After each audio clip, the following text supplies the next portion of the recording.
Olá, vamos dar sequência ao Clube do Livro e a gente está conhecendo, estudando, né, se mergulhando aí um pouco mais no livro Como se faz, iniciando a prática clínica em psicologia.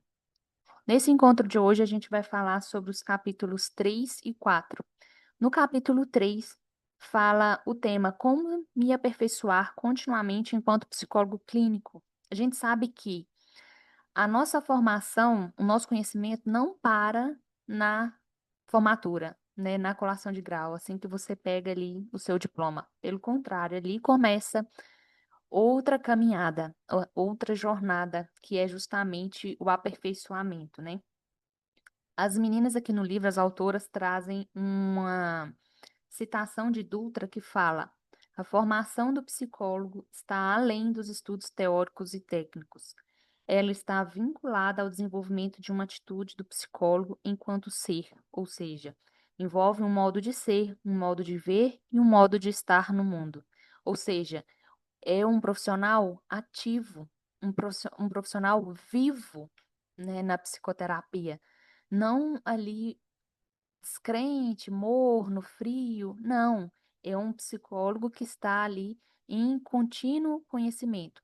E dá para perceber, né, quando você está com um profissional que está atualizado e quando ele não está. Então, isso é super importante dentro da nossa prática. E aí elas trazem o tripé que baseia aí o aperfeiçoamento, né, a continuação dessa jornada, que é a supervisão, a psicoterapia e a formação. Até traz uma outra citação aqui do Caligares, né? Uma peça-chave na formação de um psicoterapeuta é o tratamento a qual ele mesmo se submete. Eu acho que é aquela questão também da gente se perguntar: você faria o tratamento com você mesmo? Você gostaria de ser atendido por você mesmo, de acordo aí com tudo que você está oferecendo? Você acha que é um bom prestador de serviço? Né? Você acha que dentro, não da média, né, mas assim, dentro do que você se propõe a fazer, você faz bem feito? Né? Acho que são reflexões importantes. E aí, dentro desse tripé, a gente ainda vai entender que lá no final da faculdade, enfim, né, sempre falam para a gente poder escolher a abordagem que a gente deseja seguir nos atendimentos. Mas isso aqui é um ponto muito delicado e muito importante da gente falar.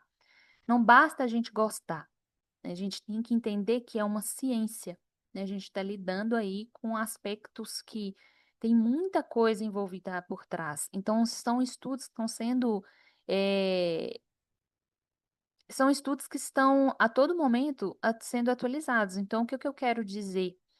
Hoje a gente sabe que existem tratamentos que já têm todo um protocolo porque foi embasado, né? Então, assim, não é que a gente gosta de determinada teoria que a gente vai trazer para o paciente aquele nosso gosto. Não, é o que a ciência mostra que de fato tem mais resultado. Então, a gente tem que também tomar um pouco de cuidado quanto a isso, tá bom? E aí, a diferença que elas trazem aqui da psicoterapia e a supervisão, né? Então, são serviços diferentes.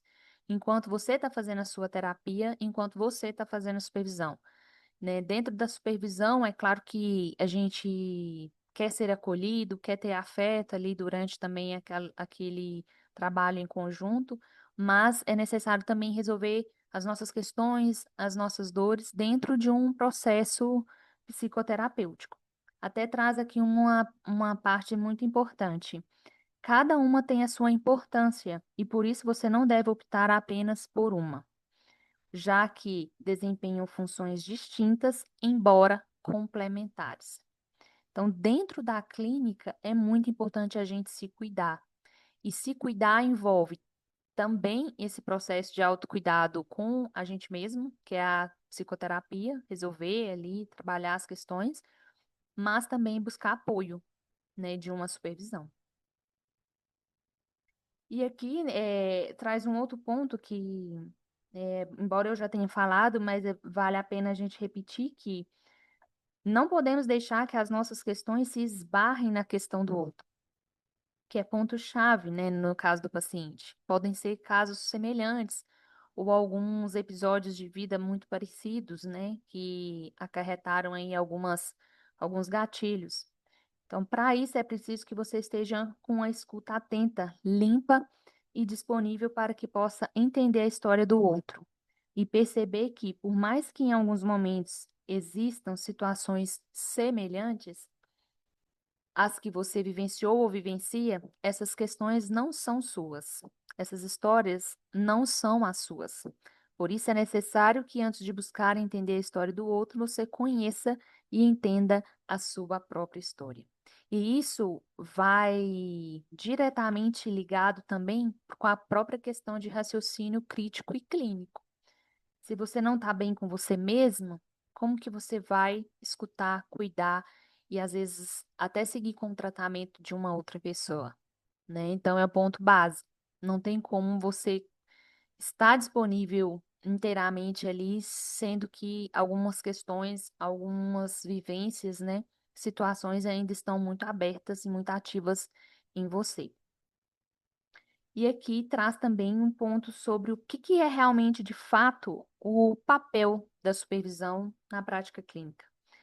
Ela é uma etapa fundamental para a formação, pois, além de ser um espaço de associação da teoria com a prática, ela visa fortalecer o embasamento teórico, a conduta ética, assim como desenvolver raciocínio e o manejo do processo clínico, através da aquisição das habilidades necessárias a um terapeuta, denominadas habilidades terapêuticas. Um ponto importante aqui durante o processo de supervisão é você ter o prontuário atualizado para buscar a supervisão, porque quanto mais detalhado, mais bem organizado está o prontuário do paciente, melhor vai ser também a supervisão, né? Porque é algo que também nosso cérebro, né, não consegue guardar todas as informações. Então, o prontuário ele tem que estar bem atualizado. Um ponto importante também que eu marquei aqui, que é a responsabilidade do supervisor, né? Cabe ao supervisor um olhar atento para as habilidades e competências próprias de cada um, oferecendo ao supervisionando condições de potencializá-las e enriquecê-las a fim de encontrar seu próprio estilo terapêutico. O que é isso, né? Deixar à vontade para que o próprio profissional também sinta que tá, tem as suas capacidades, né? Tem as suas habilidades e que nem tudo que ele fez também está perdido. Pelo contrário, né, expressar isso é muito importante para também para o trabalho crescer e dar resultados lá com o paciente, porque a gente sabe que quem vai atender o paciente é o profissional que buscou a supervisão, né? O supervisor irá distinguir e desenvolver as habilidades de cada supervisando, desculpa, mostrando-lhe as técnicas que mais combinam com as suas características pessoais e ampliando o seu repertório. Ao supervisando, cabe o dever de se comprometer com um processo psicoterapêutico individual, pois é comum que se depare com suas questões nesse processo de supervisão e desenvolvimento do seu estilo terapêutico, sendo necessário se permitir mergulhar em suas próprias dores e significados para entrar em contato com sua realidade. Assim, é importante que o supervisor escolhido tenha uma postura empática e assertiva para acolher, compreender, orientar e incentivar, estabelecendo uma relação que favoreça a exposição dos erros, dificuldades e potencialidades. Ou seja, que seja também um ambiente que seja, no mínimo, parecido com o ambiente terapêutico que a gente tem, né? Não é um espaço para apontamentos, para julgamentos, mas sim para acolhimento e crescimento, né, dos dois ambos profissionais, porque eu acredito que quem ajuda também cresce muito. E aí a gente precisa desse espaço também, que seja um espaço gentil, né, e acolhedor. E aí a gente tem, né, por fim, que nos traz aqui, né, no capítulo 3 sobre a questão da formação, a continuação dessa formação do profissional, principalmente na questão ética, que frisa muito, né, a responsabilidade e o compromisso ético do psicólogo, principalmente dos que estão iniciando. pois a formação, né, o processo de supervisão, enfim, até a psicoterapia, visa aí proporcionar o desenvolvimento contínuo do psicólogo clínico. Na verdade, então, é um movimento, né, gente? Por exemplo, aquela famosa frase, né? Água parada dá só problema, dá doença. Quer dizer que a gente precisa estar em movimento. Então, não dá para ficar parado, né? A gente tem que estar aí buscando sempre o aperfeiçoamento. E aí a gente entra no capítulo 4, que são os primeiros passos para a gestão clínica. Nesse capítulo, a gente já entra na segunda parte do livro, que é a parte de gestão. Aqui é muito interessante porque no início do capítulo elas já falam da questão propriamente dita de como tirar o próprio registro no conselho, né? Então é o primeiro passo, né? Assim que você já pegar o diploma, tá toda a documentação certinha ali da faculdade, é ir em busca do registro, tá? E aí, na sequência, vem um assunto muito bom que eu gosto de falar bastante também, que é a estratégia por trás do nosso trabalho, né? De fato aí, do que a gente vai buscar, os objetivos que a gente tem com o nosso trabalho clínico. E aí, primeiro ponto aqui é qual que é o público-alvo que você quer atender? Super importante isso, porque aqui você já elimina muitas coisas. O que eu quero dizer com eliminar? Eliminar custos e gastos desnecessários. O que eu quero dizer com isso? Você vai, pelo menos no início, não quer dizer que você não vá mudar, né? Não é ferro e fogo, né? Não é 8 e 80. Mas principalmente no início é poder escolher o público para você mesmo estudar aquilo com mais direcionamento, mergulhar de fato naquele assunto e principalmente bancar, investir, né, gastos aí em cima desse material, de recursos, para ajudar o seu público. Então, dentro do processo de gestão, assim que você pegou seu registro e tudo, você vai definir o público que você quer. E aí colocou, eu até marquei aqui que é bem interessante a gente entender o que é esse público-alvo. É segmentar o seu público de clientes, é fundamental para entender melhor o mercado e planejar de forma mais assertiva a sua estratégia de marketing e comunicação. Porque uma coisa vai puxando a outra, né? Igual eu falei com vocês sobre a questão do investimento, mas também posteriormente você vai continuar investindo no marketing, na sua comunicação, e isso vai trazer resultados. Porque quem quer falar com todo mundo não fala com ninguém. Então a gente precisa direcionar aí a comunicação de forma mais assertiva. Os clientes que buscam pelo serviço do psicólogo clínico, muitas vezes eles vão vir, elas colocaram aqui, né, diretos ou indiretos. Direto, geralmente são clientes da classe média, média alta e alta, ou empresas que buscam um atendimento de maior qualidade e estão dispostas a pagar um preço mais alto pelos serviços. Por isso, eles tendem a valorizar a credibilidade do profissional, da clínica em que atua, as referências, indicação, a localização e o atendimento relacionado. Por outro lado, né, tem os pacientes que chegam de maneira indireta, que são através de convênios, empresas, parceiras, usam o serviço pela conveniência e baixo custo.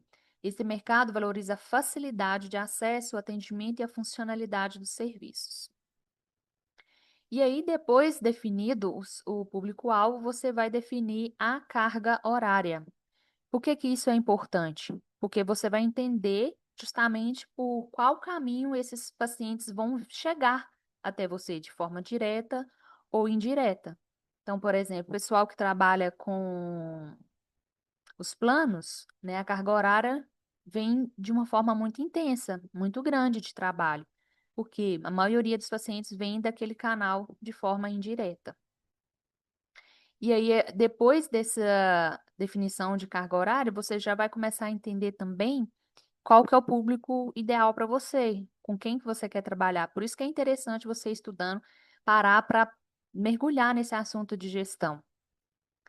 E aí, a gente tem a outra parte, né, na sequência, que é a definição do espaço e da modalidade de atendimento. O que que é a definição do espaço? Depois que você já entende qual que é o seu público-alvo e de onde que eles vão vir, aí você tem condições de entender qual que é o melhor espaço para você atender. Aonde seu público mora, qual localização é melhor para eles chegar até você. Eles vão chegar de ônibus, metrô, carro particular, das escolas ali perto, por exemplo. Se você definiu que são adolescentes, ideal seria estar ali próximo à escola. Por isso que é interessante, desde o início, entender esse público-alvo. É o principal que eu quero dizer aqui para vocês, para não fazer esforço em vão, um esforço que não é inteligente. Então, você entendendo o seu público, você vai fazer um esforço muito melhor direcionado. E aí, as meninas até trazem a opção aqui da sublocação, para você, inclusive, começar testando, né, aquele espaço e aquele público. Será que é interessante mesmo esse local, né, esse ambiente? Tá de acordo com todos os requisitos que você acredita que seu paciente vai gostar, que seu público vai gostar?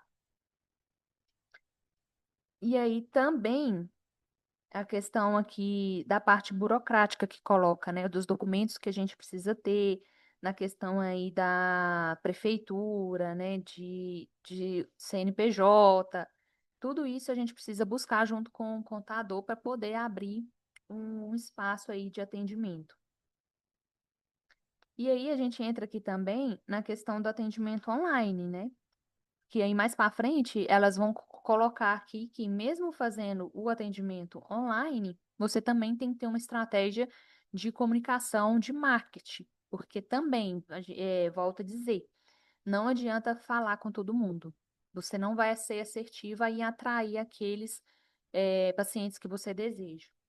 No outro tópico, fala sobre atendimento particular, social ou por convênio. Então, o particular, a gente sabe que vem basicamente aí de um processo de marketing, de um processo de indicação, de um processo aí bem, de uma forma bem assertiva da comunicação com esse público, e onde você não atende por convênio, somente de forma particular. Aí você vai fazer o cálculo da sua hora, né? O conselho até traz alguns valores, mas aí você vai estudar dentro aí dos seus custos, dentro do seu formato de também de valor que você entende pelo seu serviço, você vai precificar. O atendimento social, a gente sabe que também hoje é oferecido, né? Porém, eu vou ressalvar uma coisa aqui que é muito importante dentro do atendimento social. Não permite a divulgação dos preços dos serviços por meio de propagandas, assim como não devemos divulgar nossos serviços usando termos como preço acessível, desconto, valores reduzidos, outros termos que enfatizem que o valor da nossa atividade está abaixo do custo real. E aí, isso aqui é muito importante, porque a briga por preço dentro da psicologia, ela não é permitida, né? Como se diz. Então, a gente tem que ter bem essa cautela e essa responsabilidade. E aí tem o atendimento, né, por convênio de saúde, que é onde o profissional se cadastra, né, nessas empresas e que essas empresas são responsáveis por trazer os pacientes até você. Então, é uma forma indireta, igual mesmo colocou no início. Então, você opta em não fazer um trabalho de marketing, e não fazer um trabalho de divulgação, de comunicação, por quê? Porque a empresa do convênio já faz isso, né? Você fica apenas ali para poder fazer os atendimentos, tá? E é claro que tem um custo menor, porque conforme a gente viu, um profissional, por exemplo, particular, ele se disponibiliza de forma muito mais assertiva, né? Ele investe, ele faz um trabalho de marketing para poder ter também um embasamento em cima do valor. Então, nada, nenhum valor é por acaso, né? Eu sei que muitas vezes a gente tem uma dificuldade muito grande em precificar, mas é importante parar e refletir sobre isso também. Até seria um ponto interessante aqui para quem quiser falar um pouco mais dessa parte de precificação, a gente pode trazer um livro também sobre isso, quem sabe, né? E aí, a gente finaliza os capítulos 3 e 4 do livro. E aí, no próximo vídeo, no próximo encontro, a gente fala sobre os outros capítulos. Compartilha o vídeo e deixe aqui seu comentário.